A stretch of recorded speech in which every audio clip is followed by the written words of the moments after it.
今日靈修讀到哥林多前書1章，嗰度講到做基督徒喺教會裏面唔應該分門別類，唔應該結黨分派，唔可以話我係屬保羅嘅，我係屬亞波羅嘅，我係屬基督嘅，我係屬基法嘅。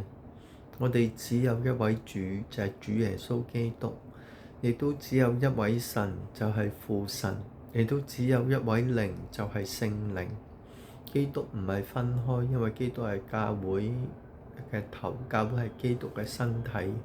喺教會裏面，我哋應該合一，但係我就並冇咁樣做。最近我離開咗教會，所以神今日俾呢段經文我睇，喺我嘅靈修嘅時候，亦都使我想起哥林多前書3章嗰度講到，你們就係神嘅身體啦，你哋就係神嘅殿啦。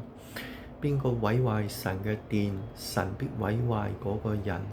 所以我自己亦都知罪，自己係一個好多罪嘅罪人。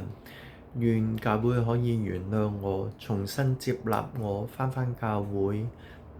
就好似神佢好多次都講過，喺弟兄中佈散紛爭嘅人都係神所憎惡嘅。